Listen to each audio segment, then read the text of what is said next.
علیکم ورحمۃ اللہ وبرکاتہ. ویلکم لرننگ قرآن میں خوش آمدید. اور سورۃ القیامہ کی آیت 17 آج ہم مکمل کر چکے ہیں. 98ویں آیت ہم نے شروع کرنی ہے. چلیے اسٹارٹ کرتے ہیں. طریقہ کار وہی ہے, سمپلسٹ اینڈ ایزیسٹ وے کے اندر قرآن پاک کی ٹرانسلیشن. پہلے ورڈ بائی ورڈ ٹرانسلیشن, پھر ایز اے ہول اس کا ترجمہ, اور اس سے ریلیونٹ کوئی بھی حدیث مبارکہ ہے تو اس کو ہم کوٹ کر دیتے ہیں. اور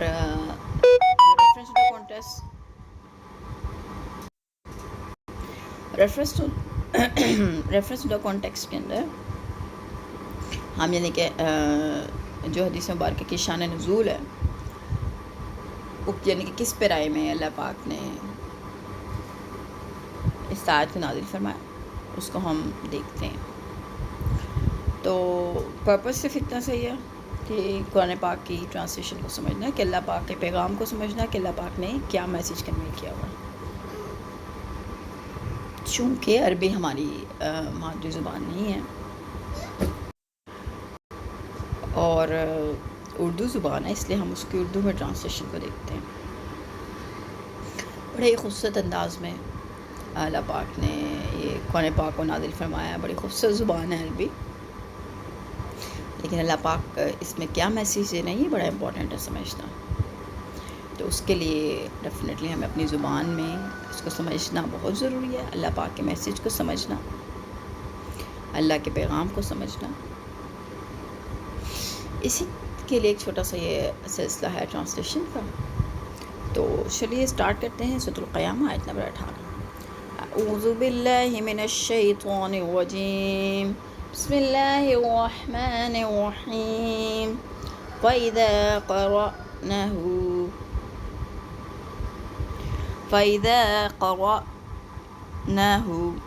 پس جب ہم اسے پڑھیں, فَاتَّبِعْ قُرْآنَهُ تو آپ پیروی کریں اس کے پڑھنے کی. پھر جب ہم پڑھوا چکے ہیں تو پھر اسی طرح پڑھا کریں. پھر جب ہم پڑھوا چکے تو پھر اسی طرح پڑھا کریں. ثُمَّ إِنَّ عَلَيْنَا بَيَانَهُ پھر اس کا مطلب سمجھا دینا بھی ہماری ذمہ داری ہے, ہمارے ذمہ ہے. كَلَّا بَلْ تُحِبُّونَ الْعَاجِلَةَ ہرگز نہیں, بلکہ اصل بات یہ ہے کہ تم لوگ جلد حاصل ہونے والی چیز دنیا کو چاہتے ہو. وَتَذَرُونَ الْآخِرَةَ اور تم آخرت کو چھوڑ دیتے ہو.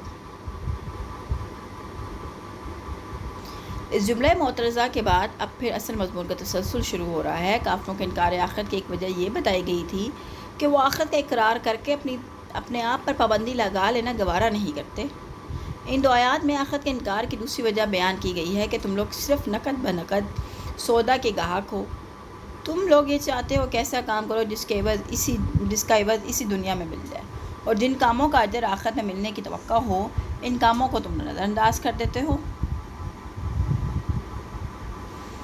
اور زانہ ادھار بھی ہو اور تمہارے خیال کے مطابق غیر یقینی بھی ہو, تو پھر تم آخرت کو دنیا پر کیوں کر ترجیح دے سکتے ہو.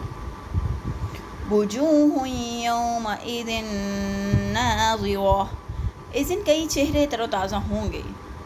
الی ربها ناظرہ اپنے پروردگار کی طرف دیکھتے ہوں گے.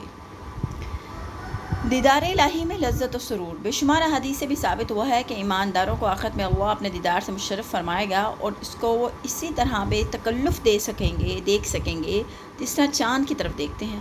البتہ کافر اور فاجر لوگ اللہ کے دیدار سے محروم رکھے جائیں گے. دیدار الہی سب سے بڑی نعمت. کتاب و سنت میں بھی یہ صراحت سے مذکور ہے کہ اللہ کا دیدار جنت کے تمام نعمتوں سے بڑھ کر اور بڑی نعمت ہوگا, اور اس دیدار میں کچھ ایسا کیف و سرور ہوگا کہ جب تک اللہ تعالیٰ اہل جنت کو اپنے دیدار سے مشرف فرمائے گا, جنتی اور کسی نعمت کو دیکھیں گے بھی نہیں, بلکہ ٹکٹکی باندھے اللہ تعالیٰ کی طرف دیکھتے رہیں گے. سیدنا موسیٰ علیہ السلام سے اللہ تعالیٰ نے دنیا میں کلام کیا تو اس کلام میں بھی اتنی لذت تھی کہ موسیٰ علیہ السلام سے آتے تھے کہ گفتگو کے لمحات جس قدر ممکن ہو طویل سے طویل تر ہو سکیں, اور دیدار میں تو بہرحال سماعت سے بہت زیادہ لذت ہوتی ہے.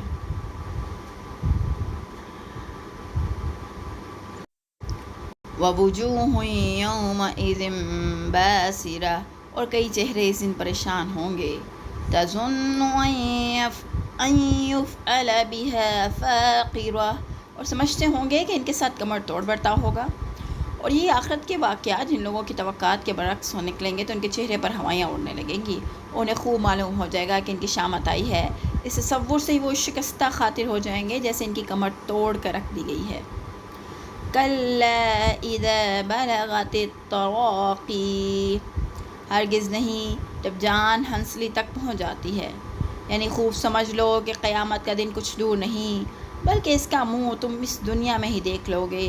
جب تم مرنے کے قریب ہوتے ہو اور تمہاری جان ہنسلی تک پہنچ جاتی ہے تو سمجھ لو کہ تمہارا سفر آخرت شروع ہو گیا۔ وَقِیلَ مَنْ رَاقٍ، اور کہا جاتا ہے کوئی دم جھاڑ کرنے والا ہے۔ اس کے دو مطلب ہے، ایک یہ کہ من راق کو فرشتوں کا کلام سمجھا جائے اور راق کو رقیب بمعنی اوپر چڑھنے سے مشتق قرار دیا جائے۔ اس صورت میں اس کا مطلب یہ ہوگا کہ فرشتے ایک دوسرے سے پوچھیں گے کہ اس شخص کی روح کو جنت کے فرشتے لے کر اوپر چڑھیں گے یا دوزخ کے۔ اور دوسرا مطلب یہ ہے کہ راق کو رقیتا بمعنی دم جھاڑ سے مشتق قرار دیا جائے۔ اس صورت میں یہ مطلب ہوگا کہ جب میت کے لواحقین اس کے علاج سے عاجز آ جاتے ہیں تو پھر ایک دوسرے سے پوچھتے ہیں کوئی دم جھاڑ کرنے والا ہے، اور یہ میت کے علاج یا اس سے موت کے منہ سے بچانے کے لیے آخری حربے کے طور پر اختیار کیا جاتا ہے۔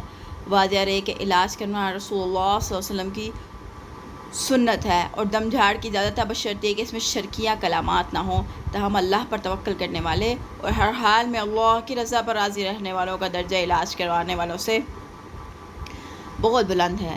چنانچہ سیدنا ابن عباس رضی اللہ تعالیٰ عنہ سے روایت ہے کہ آپ صلی اللہ علیہ وسلم نے فرمایا کہ میری امت میں سے 70,000 آدمی بے حساب جنت میں جائیں گے۔ یہ کہہ کر آپ صلی اللہ علیہ وسلم اندر چلے گئے اور یہ نہیں بتایا کہ وہ 70,000 لوگ کون ہوں گے۔ بلا حساب جنت میں جانے والے متوکلین۔ اب صحابہ قیاس دوڑانے لگے اور کہنے لگے یہ 70,000 ہم لوگ ہوں گے جو اللہ پر ایمان لائے اور اس کے پیغمبر کی پیروی کی، یا ہماری اولاد ہوگی جو اسلام کے دین پر ہی پیدا ہوئی، کیونکہ ہم لوگ تو جہالت اور کفر کے دور میں پیدا ہوئے تھے۔ آپ کو یہ خبر پہنچی تو آپ صلی اللہ علیہ وسلم باہر نکلے اور فرمایا یہ 70,000 وہ لوگ ہوں گے جو نہ منتر کرتے ہیں، نہ برا شگون لیتے ہیں، نہ داغ لگواتے ہیں، بلکہ اپنے پروردگار پر بھروسہ رکھتے ہیں۔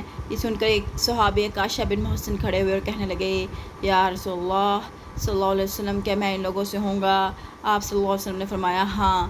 پھر ایک اور صحابی سعد بن عبادہ کھڑے ہو کر کہنے لگے کیا میں بھی ان سے ہوں گا؟ آپ صلی اللہ علیہ وسلم نے فرمایا تم سے پہلے عکاشہ ان لوگوں میں ہو چکا۔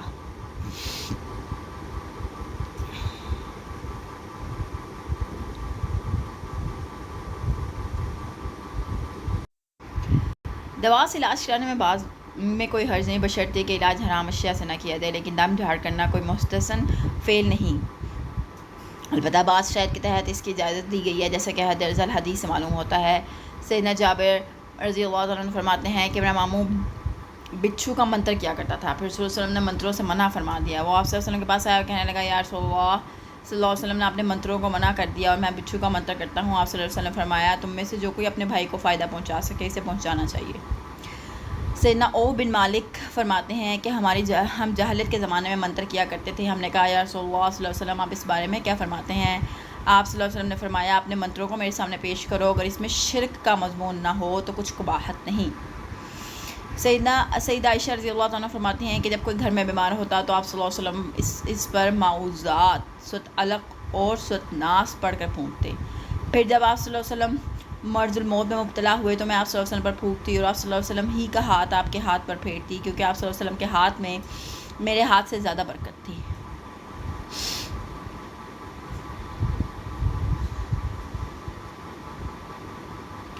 عثمان بن نبی العاص ثقفی رضی اللہ تعالیٰ عنہ کہتے ہیں کہ میں نے رسول صلی اللہ علیہ وسلم سے شکوہ کیا کہ جب سے میں اسلام لایا ہوں میرے بدن میں کچھ سا درد سا رہتا ہے۔ آپ صلی اللہ علیہ وسلم نے فرمایا اپنے ہاتھ درد کی جگہ پر رکھو اور 3 بار بسم اللہ کہو، پھر 7 بار یہ کہو اعوذ باللہ وقدرۃ من شر ما اجد و احاذر، یعنی میں اللہ سے اس برائی سے پناہ مانگتا ہوں جسے میں پاتا ہوں اور جس سے میں ڈرتا ہوں۔ سیدہ عائشہ رضی اللہ عنہ فرماتی ہیں کہ ہم میں سے جب کوئی بیمار ہوتا تو آپ صلی اللہ علیہ وسلم اس پر اپنا دانا ہاتھ پھیرتے، پھر فرماتے اذهب الباس رب الناس واشفی انت الشافی لا شفاء الا شفائك شفائیا لا یغادر سقاما، اے لوگوں کے پروردگار یہ بیماری دور کر دے، تو ہی شفا دینے والا ہے، شفا تیرے ہی ہاتھ میں ہے، ایسی شفا دے کہ بیماری بالکل نہ رہے۔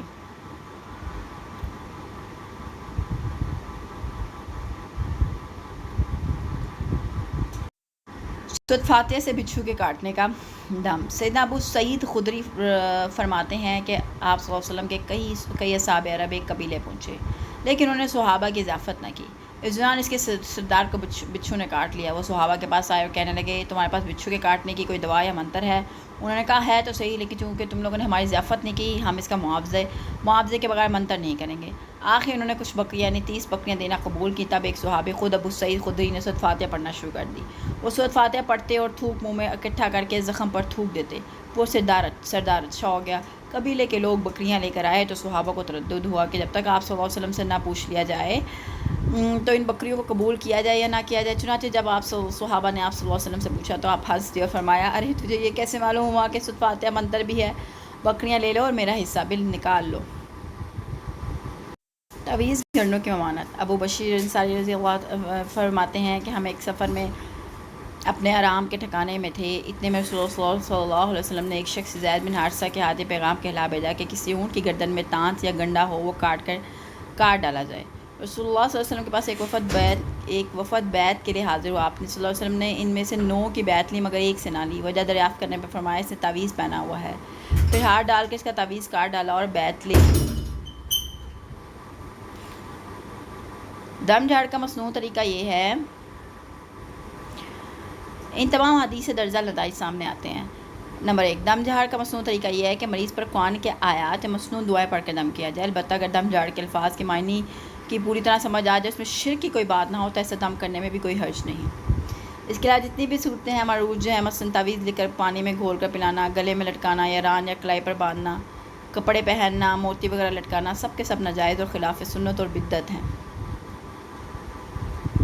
دم جھاڑ کو پیشہ نہیں بنایا جا سکتا، اس کی پیش کی اجرت طے کرنا ممنوع ہے۔ البتہ بعد میں اگر کوئی اپنی خوشی سے ہدیہ دے دے تو اس کے لینے میں کوئی حرج بھی نہیں۔ سیدنا ابو سعید خدری نے جو 30 بکریاں پیشگی طے کر کے لیں تو وہ ایک استثنائی واقعہ ہے۔ اس کی وجہ حدیث میں مذکور ہے کہ ایک تو وہ کافر تھے اور دوسرے انہوں نے اہل عرب کے معروف دستور کے خلاف مسلمانوں کی مہمان نوازی سے انکار کر دیا تھا۔ یعنی جہاں پہ سیدنا ابو سعید خدری وغیرہ گئے تھے وہ لوگ کافر تھے اور انہوں نے عرب کا دستور تھا مہمان نوازی کرنا، انہوں نے انکار کر دیا تھا۔ لہٰذا یہ بکریاں ان سے سزا کے طور پر لی گئی تھیں اور رسول اللہ صلی اللہ علیہ وسلم کی طرف سے اس بات کی اجازت تھی کہ اگر لوگ مہمان نوازی کا حق ادا نہ کریں تو ان سے جبراً بھی وصول کیا جا سکتا ہے۔ سورۃ قیامہ کی 27 آیت ہم نے مکمل کر لی ہے۔ انشاءاللہ نیکسٹ ویڈیو میں ملاقات کرتے ہیں۔ ٹل دین ٹیک کیئر، اللہ حافظ۔